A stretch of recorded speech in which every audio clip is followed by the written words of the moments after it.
A jury has found the Trump Organization guilty on 17 counts, including conspiracy and criminal tax fraud, after a dramatic trial in New York. Trump himself was not charged and denies any wrongdoing, but prosecutors alleged he signed off on years of criminal activity, including a variety of perks provided off the books. Robert Costa is in Washington with more. Bob, good morning.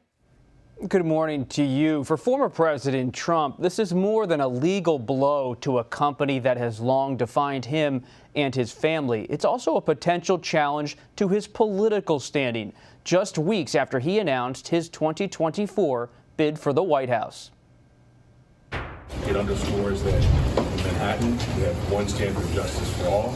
The Manhattan jury found the Trump Organization guilty on all 17 counts, following a trial where prosecutors described the company's culture as one of fraud and deception.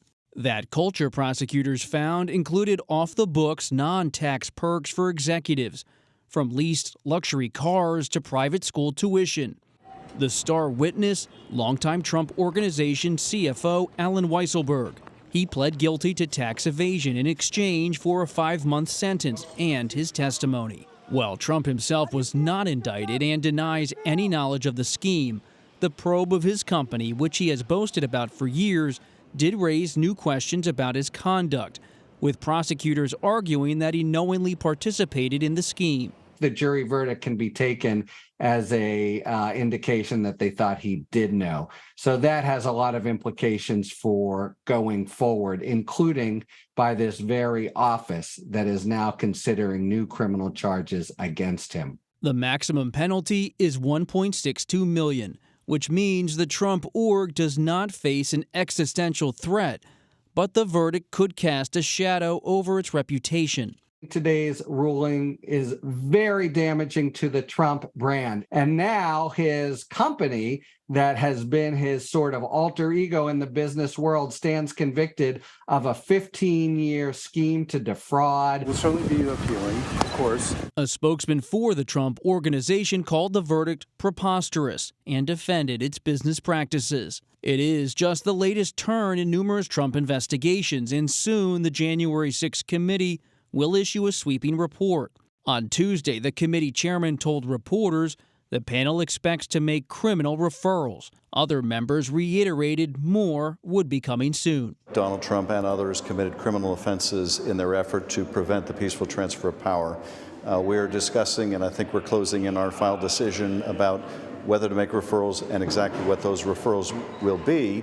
This is also just the latest turn in Trump's 2024 presidential campaign, which he announced last month. But it's clear that for now, many of his possible rivals are not taking him on directly, but they are, generally speaking, urging the Republican Party to move on. All right, Bob, we're going to get to the possible criminal referrals from the January 6th committee, because in the meantime, the Justice Department has been very busy sending out subpoenas in connection with the January 6th attack. What can you tell us about that?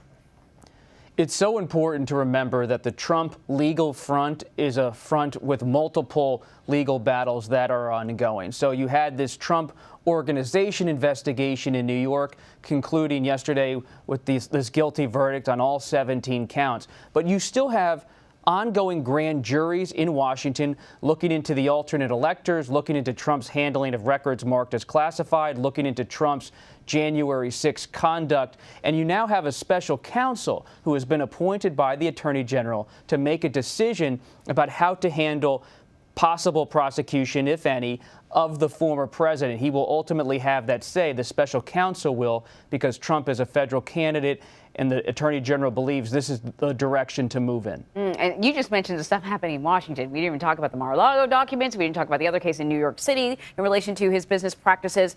You're right, multiple battles on many fronts. So then what could this mean for Donald Trump's campaign? He says he's running in 2024. And nobody has yet jumped in to run against Trump inside the Republican Party, which is notable. Now, many possible contenders and their advisors tell CBS News privately they're looking at it. They're going to speak with their families over the holiday season, maybe jump into the race in early 2023. But there's a reluctance, some strategists tell me, to have that opening, but also be the first to get in. No one wants to be that first candidate at a major level to take on Trump. But eventually someone is likely to get in. Multiple people are likely to get in because they do sense, whether it's this legal case about the Trump Organization or Trump's recent dinner with white supremacist Nick Fuentes, that he has a limited political standing and reach, perhaps not comparable to 2016 and 2020. But Trump and his campaign tell CBS News privately, some of his sources and advisors, our sources and his advisors, say that he believes that he can win the nomination again and that he can take anybody on because he has that support in the base. That's quite a long runway, and campaigns are pretty expensive. I think that's probably part of the reason why people don't want to jump in at this stage of the game. In the meantime, you spoke to Congressman Raskin, who is on the January 6th committee. When are they going to issue that report? Aren't they bucking up against a pretty immediate deadline now?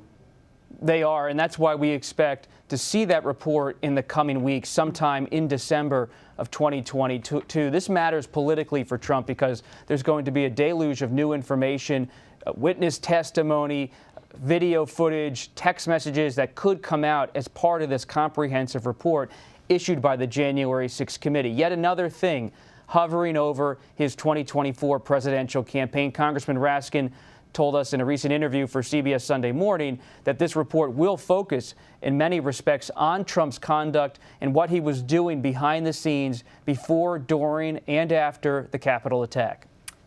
Robert Costa, thank you very much. Thank you.